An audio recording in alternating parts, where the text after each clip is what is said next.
you are probably one of the 84% of people who think now is an awful time to buy. I mean, the odds are kind of stacked in your favor that you would be. Or one of the 59% of recent home buyers who believe that buying a home was more stressful than dating. I don't know what that says more about, buying a home or dating. It's been a long time since I've dated, so I actually think it's more about dating than buying a home. Or, last stat, you're one of the 19% of home buyers under contract who bailed due to cold feet. These statistics are high across the board. They're high. The fear is up, right? Because we don't know. I mean, no one can blame you. I can't blame you. Interest rates hit 7.8 on Friday with a stellar jobs report and a flat unemployment. Now there's talk about how high or how long can rates go. Can they go higher? Will they stay well above 7 for all of 2024? Like, all of this conversation right now is weighing on, especially that first-time home buyer who was first feared out and then priced out of a market, wondering what they did wrong that they absolutely missed the boat. I can't tell you how many conversations I'm having right now around the woulda, shoulda, coulda.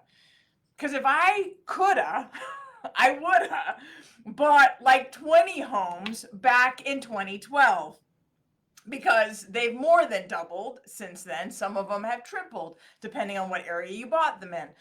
But I didn't, and you might not have either, unless you're doing especially well right now. So here's the deal. I want to dive into this a little bit because on the flip side of now is an awful time to buy, 84% of Americans are convinced that it's a bad time to buy. We know that. We've seen mortgage purchase applications dip to its lowest in decades, yet transactions are still happening. And people want to say that it's all cash, but that's not really the case either. People have figured out that at some point, I want to move on with my life. I've had a death, a divorce, a birth, a marriage, a graduation, a new job. Life goes on, and people have bought homes well over 7% historically. Historically, we're actually hovering right around the historical average. It's hard to swallow that fact, though, when home prices are as high as they are today. So I get that. I'm not numb to the fact that you could say, well, other people have bought homes at 7%, but it wasn't quite the same. It didn't feel quite the same. So you can stay rooted in this idea that it's the wrong time to buy. So I'm going to sit on the sidelines until something changes. The bubble bursts, interest rates drop, right? Home prices fall. Something's going to happen that's going to make my entry as a home buyer easier. The problem is I don't see it. And I actually think if you actually flip the coin around, you'll see that the opportunity that you are waiting for is actually right now. So if you're waiting for interest rates to drop, I'm going to put together a video with the math behind why we might actually see interest rates in the sevens all of next year. Now, I don't want to say I'm 100% accurate because forecasting is exactly what forecasting is, but there's a plausibility to the idea. So if you're waiting, are you willing to wait till 2025? Maybe you are, and that's okay. You better be getting your ducks in a row. Maybe you're saving more money. Maybe you're putting your credit in a better position. Maybe you're aligning your lifestyle, your financial wellness, and all the things that you need to do in order to become a responsible homeowner, because that's important. You don't want to put yourself in a position of owning a home and not have enough money to repair a water heater or a furnace or something challenging, even a leaky dishwasher. Those things cost money, and you don't want to put yourself in a position. And if you're asking, am I going to be a good homeowner? Is now the right time? Then maybe it's not. Maybe you take a step back and you reassess. If you're asking the question, it might still not be the right time. But I'm talking to the people right now. I'm talking to you, one of the 84% of people who think that now is not a good time to buy, but really want to. And you're afraid because of something. What the headlines are screaming. Oh my gosh, don't get me started on the headlines right now, because there's a lot of fear in the headlines and what's going on globally in geopolitical matters. So maybe that's what's holding you back. Maybe a fear of losing your job is holding you back, or just a worry about the stability of the current market.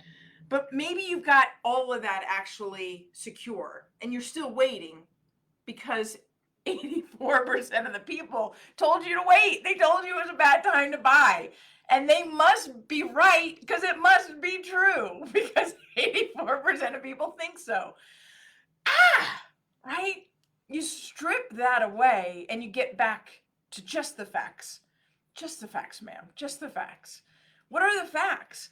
I mean, on the other side of that, you have sellers who are not taking their homes off the market. In fact, if you have 19.2% here in Denver of people who are canceling their contracts because of cold feet, but you don't have those sellers taking their home off the market, they're putting it right back on because they want or need to sell, then you've got opportunity.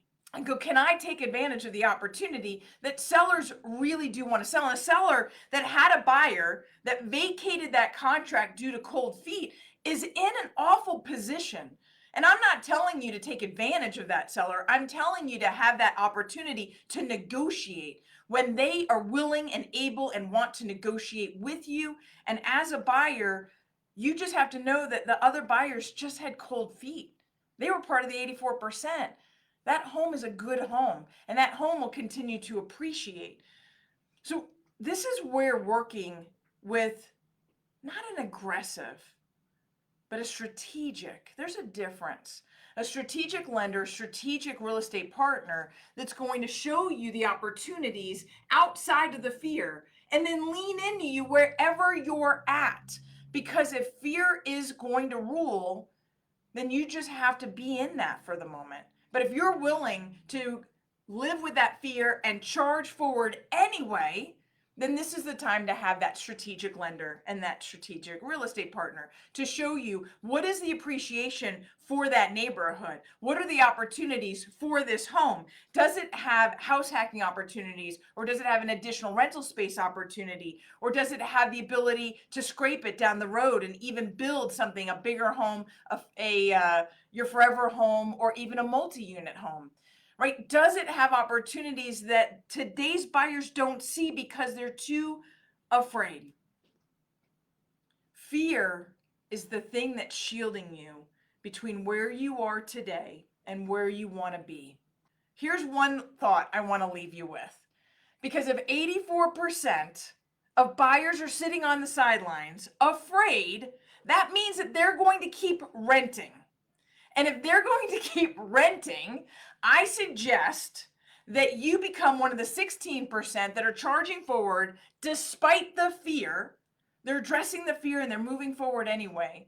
And you start house hacking that house and put in all those roommates and all those renters who are going to pay off your mortgage for you because they're too afraid to buy and they really want to rent. This is the market for opportunities. It's time to blow past that. Whether today is your day, or next month is your time, or next quarter is your time, get strategic, get aligned, and get focused on where home ownership gets you. Nicole Rueth with the Rueth team. You guys have a great rest of your day.